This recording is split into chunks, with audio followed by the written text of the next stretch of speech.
थाना Majhaula police SOG और surveillance की संयुक्त टीम ने फर्जी टेलीफोन एक्सचेंज का खुलासा करते हुए 2 अभियुक्त गिरफ्तार कर कब्जे से 63,000 रुपए नगद, फर्जी सिम, लैपटॉप, टेलीफोन एक्सचेंज में प्रयुक्त होने वाले अन्य इलेक्ट्रॉनिक सामान बरामद करने के संबंध में पुलिस अधीक्षक नगर मुरादाबाद ने पत्रकारों को जानकारी देते हुए कहा। ये एक गैंग थाना मझौला पुलिस और एसओजी टीम के द्वारा पकड़ा गया है और ये बेसिकली बाहरी जो विदेशों से कॉल की जाती है, इंटरनेशनल कॉल, उनमें एक फर्जीवाड़ा कर रहे थे। इसमें से जो एक अभियुक्त है जिसका नाम कदीम है, ये मार्च में सऊदी अरब गया था। वहाँ इसके अपने एक अन्य साथी से वहाँ ये मिला जो संभवतः इसका काम पहले से करता रहा होगा। उसने इसको बताया कि एक सेटअप है जो मैं तुमको दूंगा, इसका खर्चा भी मैं ही वहन करूँगा और तुमको वहाँ पर इसको सेटअप को लगाना है।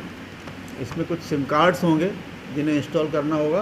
ये सारी चीज़ें वो उपलब्ध कराएगा इनको और इसके बदले में इनको 20,000 रुपये पर मंथ इनको सैलरी देगा वो। इसने अपने छोटा भाई इसका जो यहाँ इंडिया में ही रह रहा था उससे इसने बात की, तो इन दोनों भाइयों ने मिलकर, जिसका नाम महराज है, ये दोनों डोमगर थाना कुदरती जनपद मुरादाबाद के रहने वाले हैं।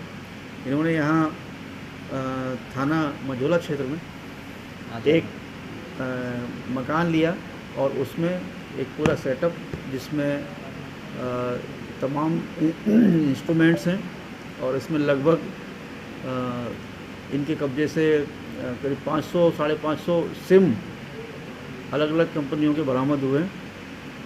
वो सब लगाया और इसके माध्यम से ये लोग जो इंडिया से बाहर रहते हैं उनको उनकी कॉल कराया करते थे। तो सस्ती दर पर कॉल कराते थे।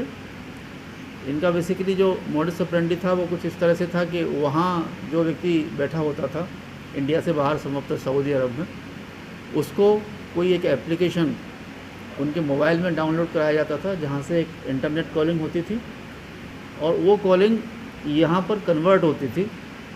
यहाँ से एक नई कॉल जो यहाँ से हमारे जो जीएसएम सिम लगे हुए थे उनके माध्यम से जनरेट होती थी और वो कॉल फिर संबंधित व्यक्ति से के पास पहुँचती थी।